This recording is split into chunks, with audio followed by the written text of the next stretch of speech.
Menteri Hukum Sutarman Andi Atgas mengatakan pasal tersebut tidak akan digunakan untuk membungkam kritik. Ia menyebut terdapat perbedaan jelas antara kritik dengan penghinaan. Karena itu, penghinaan presiden dan juga wakil presiden tidak bisa digunakan untuk menjerat pihak yang mengkritik kebijakan presiden. Saya rasa tadi sudah sangat clear ya kita jelaskan bahwa yang pertama ini bukan pasal yang baru ya.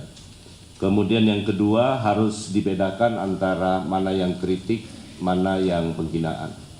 Saya rasa teman-teman sudah pasti tanpa perlu membaca kitab undang-undang hukum pidananya, teman-teman pasti ngerti.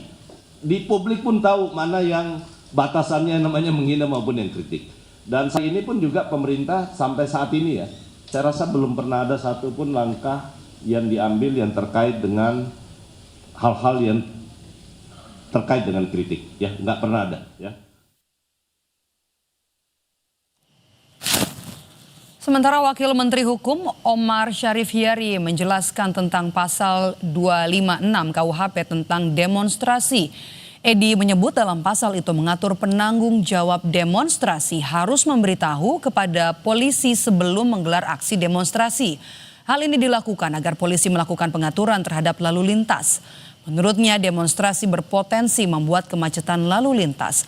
Oleh karena itu polisi harus mengetahui titik jalan yang menjadi lokasi demonstrasi. Edi menegaskan pasal itu tidak menghambat atau melarang orang menggelar demo. Ia menegaskan pasal itu hanya mengatur dan bukan melarang.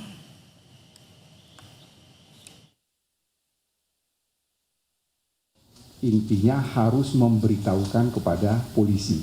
Kata-kata di situ adalah memberitahukan, bukan izin. Mengapa pasal ini harus ada? Ya, sekali lagi mengapa pasal ini harus ada?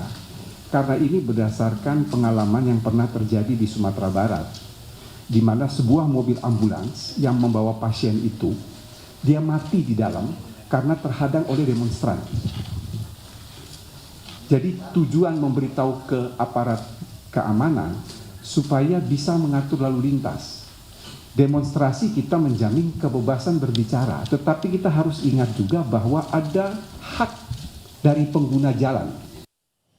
Sementara itu, saudara, masyarakat sipil untuk pembaharuan KUHP mendeklarasikan Indonesia darurat hukum. Ketua Umum YLBHI Muhammad Isnur mengatakan KUHP 2025 mestinya membenahi praktik penegakan hukum pidana yang selama ini bermasalah seperti kriminalisasi, penangkapan, penahanan, penggeledahan, dan penyitaan sewenang-wenang. Namun KUHP baru tidak menyasar beragam persoalan tersebut. Hanya membenahi sedikit substansi tapi tidak memperkuat pengawasan dan juga akuntabilitas penegakan hukum.